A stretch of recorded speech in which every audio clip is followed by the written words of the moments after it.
In this video presentation, we will be looking at Moodle's Database Manipulation API, which is basically working with database records. The API is not used to manipulate the database schema.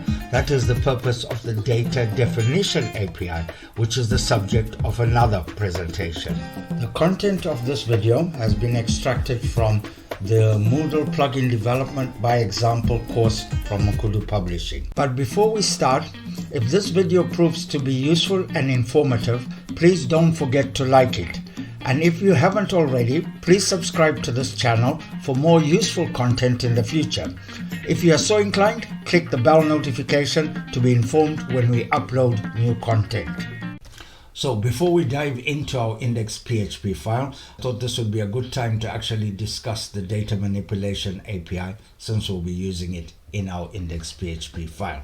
So this API defines the standard methods to access database tables. Okay, it is accessed via the global DB object, which is an instance of the Moodle underscore database class, and is initialized very early in the process from settings in the config.php file. So apart from the usual querying, updating, etc. of records in database tables, the API provides a number of compatibility public methods. Now these are methods that allow the SQL to be created in the right format for the several types of database engines that Moodle supports.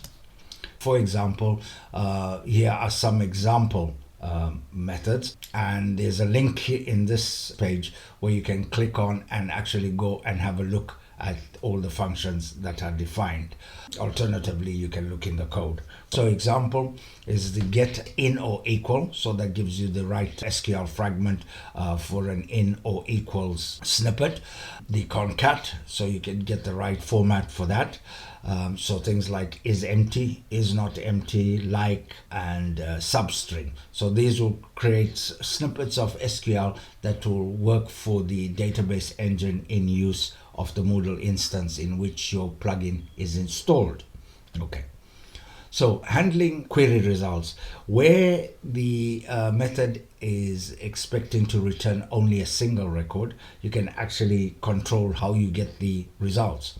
So the number of constants that have been defined.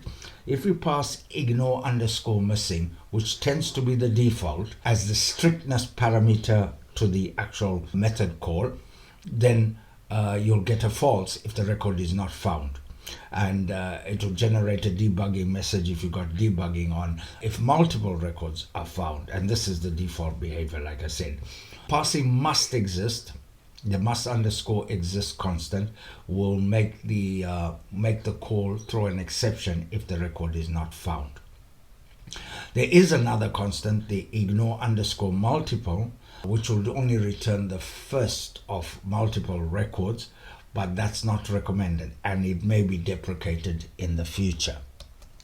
Right, for SQL parameters.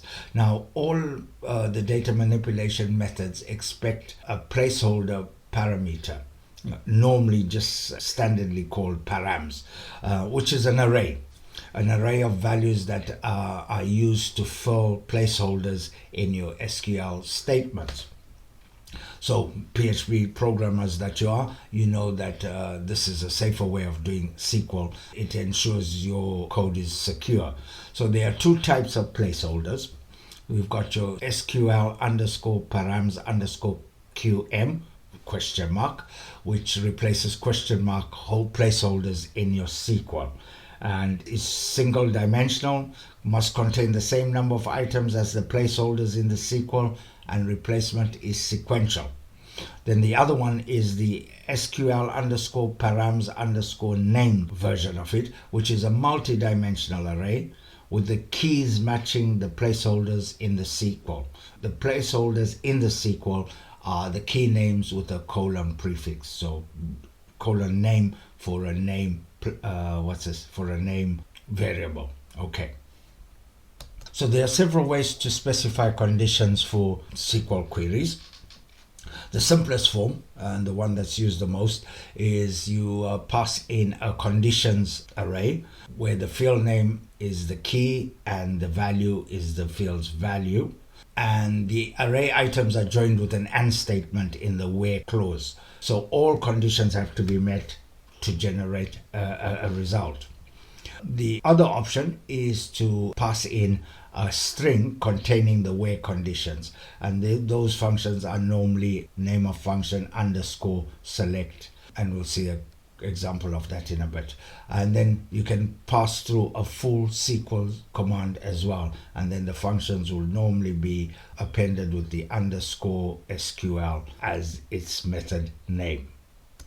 Quick look at the methods. So to get a single record, you call get record, or get record select if you're passing in the select string, or get record SQL if you're passing through the whole SQL command. Getting multiple records is get records, etc. So again, you've got your select version, your SQL version, and then an additional one, the underscore list. So get records underscore list.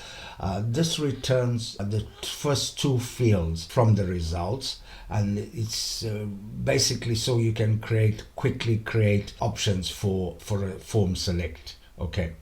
And the underscore menu is a similar kind of thing when you come to getting data as key value pairs in an associative array. So you can get records menu, select menu, and etc.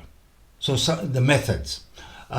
Getting single record, get underscore record, that's the one that you pass in the conditions as an array. The get record underscore select is where you pass in the select string, or get record under SQL where you pass in the full SQL command. Okay, and you can see the pattern here. So your underscore select for select statements, underscore SQL for your SQL statements. Okay, and then so multiple records is your get records. Getting data as key value pairs in an associative array is your get records menu, etc.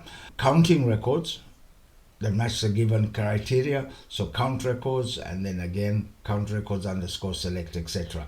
And then quickly checking if a given record exists, etc.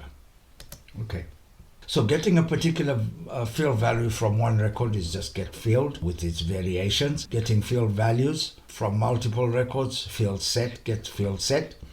Setting a field value, so you can set a field value, and you can delete records, only two methods there, and insert records, again two methods there, and our update record. And these last three would expect a standard class object to be passed in, which relates to the particular record or records you want to deal with. So where there's a large number of records to be returned, it's best to use the record set methods, which mean that the records are not returned and kept in memory, and there's the list of the relevant methods to call if you want to work with record sets.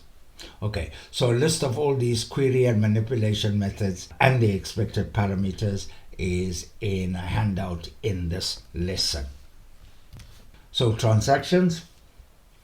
You can you start a transaction, start underscore delegated transaction, and it starts the transaction, returns a transaction object. Delegated transactions can be nested. The outermost transaction only committed if all the nested ones are committed successfully. Any rollback in nested transactions will roll back all the transactions.